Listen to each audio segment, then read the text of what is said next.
going on? Mr. Dave here, and I want to walk through a job with you and talk to you about the process. This is one of those walk and talk videos, fake rock walk and talk. Let's see if we can come up with a better name, but that's just a try. This is a test. See if I can figure out how to do this stuff. So Mr. Dave here, walking you through my jobs, and this one was up in Carlsbad, California, I think, on the coast somewhere. And I am going to take my fuzzy little head and shrink it down here, and we can look at this thing. You can tell by the look of it that it needs work. This is the waterfall. Have you ever seen such a stellar waterfall in your life, I say? Oh boy, these are the kind of things that show up on the docket. And the client already has an existing sort of plastic. I don't know that it's fiberglass, some kind of a plastic hybrid.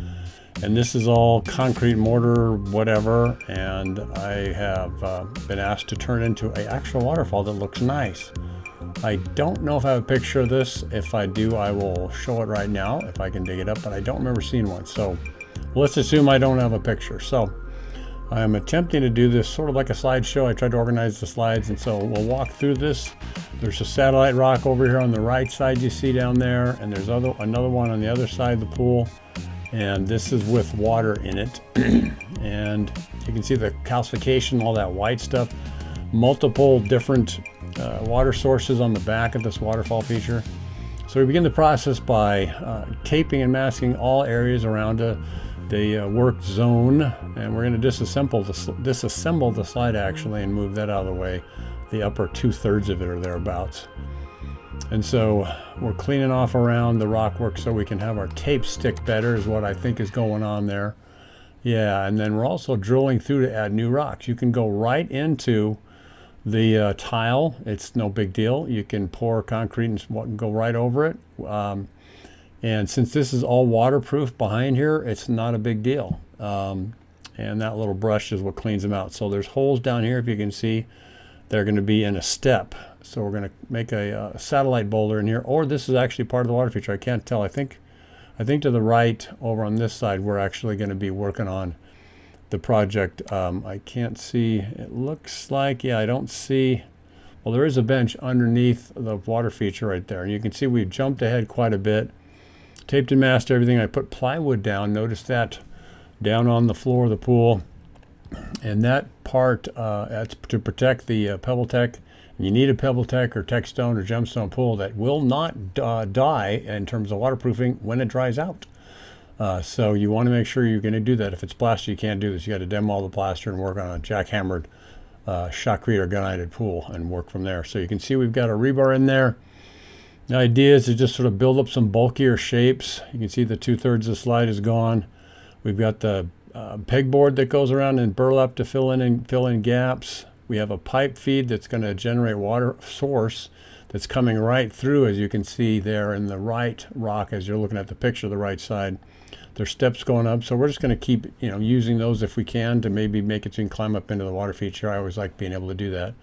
So I just stick in rebar all over the place, but I have an idea where the footprint of boulders and rocks are going to be and how they're going to fit into this grotto space to be created. So we're going to build this out and then extend the water features weir a little bit to see if we can get that to fall off a little farther out on the pool. So we'll move forward and get closer up here. This is that feed line that we're drawing out of that rock that you saw in the last picture down over here. You can see that little picture. My cursor is spinning around. So let's see if I can zoom in a little bit. Yeah, it looks like we've got that just pegboarded around, and then we're filling in the gap. And we sometimes pre-pour some of this. I think we pre-poured over here. You can see this left side as you're looking at the picture from your viewing point. I think we have concrete already in that side. Probably have some over here too. And I think that's what you see there, that dark stuff right there. So we've pre-poured that lower portion. All rocks below water I like to make solid, and that's a good way to do it because then there's much less chance of rusting and stuff. Okay, so that pipe's coming up out, and then we go back to the next progress picture, and we see that we've created a 2-inch feed line coming out the back. That's going to go down and then be able to get to the plumbing for the rest of it. Or as I'm talking, that could also be a return line for the three-way valve that dumps. I think that's what it is. I'm going to turn my point around and correct myself. That 2-inch line is actually so I can dump power out of the full pressure of the water feature pumping to the waterfall with a three-way valve into the pool. And that way there's no back pressure on the pump for the water feature. And you have a three-way valve, and you can just rotate it a little bit and gauge that to wherever you want. You can have the waterfall super loud for parties and stuff, or you can have it tapered back with the three-way valve. You could even turn it off and then have the pump running, which is sort of pointless really, but the idea is to be able to taper back the amount of water flow on the waterfall, and so that is what this line is for. I am remembering little by little. So we've already started some of the concrete work. You can see the shapes. Look at the flat side there, angles, not just marshmallows. It's easy to do that. We pre-poured these ourselves. It's not been shotcreted, so we work from the inside out with the pegboard, especially if it's leaning back.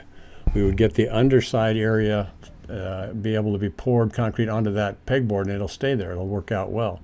And that's over here. You can see it's leaning out a little bit. Doesn't need to lean out much for you to be able to pack it up on the outside, leaning outside with the pegboard on the downside. All right, makes sense. Tie wires there on the ground.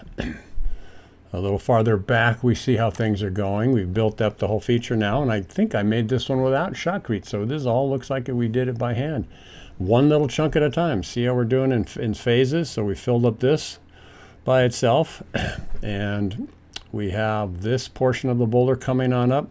Pegboard's great. You just cut off the tie wires and grind them in a little bit, and then you cover them with a patch, and then you're going to patch it, waterproof it, then texture over it. So it's got to get 3/4 inch over it afterwards.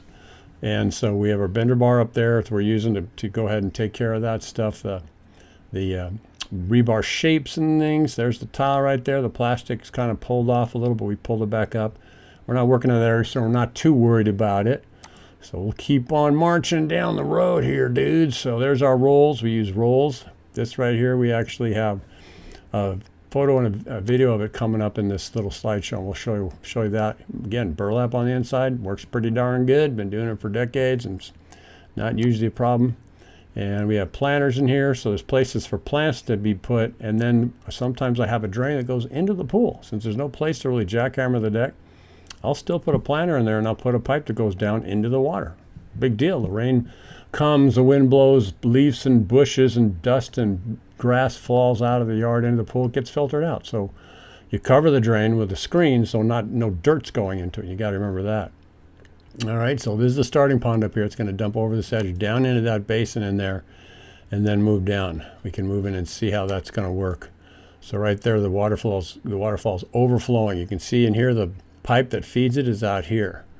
Okay, so that's going to feed this upper pond, starting pond, I like to call them. And so we're going to be doing that. All right, so we'll back out a little bit more and move down the road. Looking good. Things are getting dialed in. There's some steps to get up here and climb around. We always want to be able to climb into our water features. They're interesting that way. I'll move myself up here a little bit maybe. It's like an Instagram picture. It's got a nice color and stuff, but it's a zoom in on that pipe that's a return line, remember, for having a diverter valve, three-way diverter from the pressure from your feature, your waterfall source. We wanted lights and stuff, so here's that drain pipe for a planter, and it's nice to have lights all the time. This is a step light, so you can see where you're walking if you can climb up here. You can see the burlap there, see the rebar, burlap, chicken wire on top, and we just do that little by little and work our way. Bags of hog rings, and here is the back of it. It'll move me down a little bit out of the way. Okay, there's that three-way valve. So that is in fact what I was doing at the diverter. So that water will have an elbow pushing the water down right there.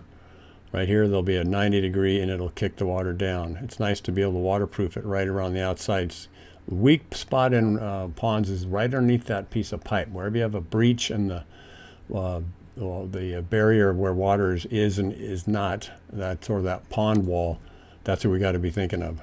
This one is also a light. There's a little cord right here, and that's lighting up, looking towards the water feature, and that's going to be coming in from there. building it up little by little. This will be burlapped out and then filled in with concrete. Moving on. Here's that little video I was talking about. You can see the burlap on the inside, and you don't have to do it in one full swoop. It can be in phases.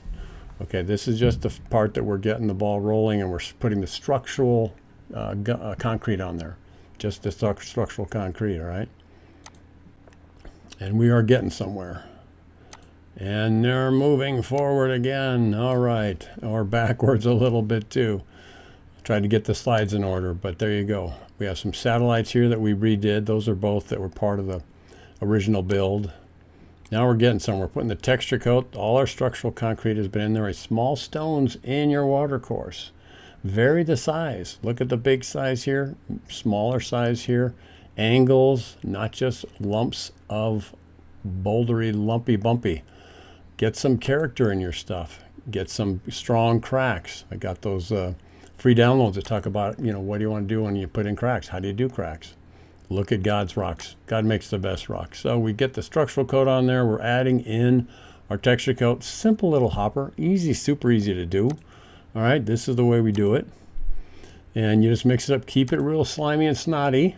Pardon the phrase. And we push it through a 1/4-inch screen with 2 screens laid over each other as it goes into the hopper from the drill mixed stuff. All right, guys, we're almost done with this quickie video. This is the texture coat before paint, and we're just about ready.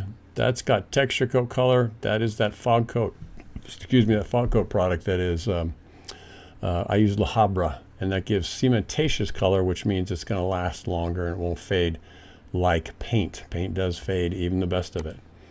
All right, we're cleaning up, getting ready to sort of stabilize things before we do the final paint job, because the ruckus and over time does disturb the plastic and the masking and taping. So this is like, I can't tell if we had a little bit of paint on here. We might add a little bit, but it's not quite there yet.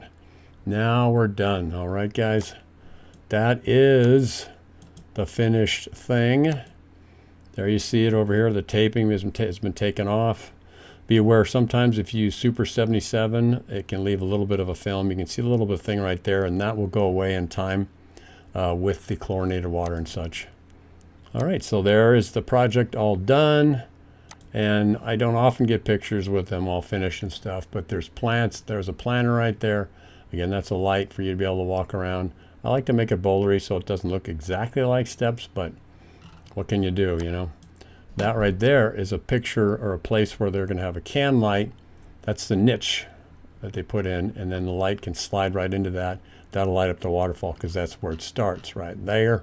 All right, talking a long time. And here we see cleaning out the pool, one of the last steps, which is pretty awesome to be finally done. So guys are taking and getting that all dialed in. So cool yard, look at that. They got a nice little palapa area, an outside kitchen and stuff with a hot tub. Those are really efficient to compared to in-ground spas, I would say. So here you go. We started with that. We ended up looking something like that. So hope you like this quick little video, or not so quick.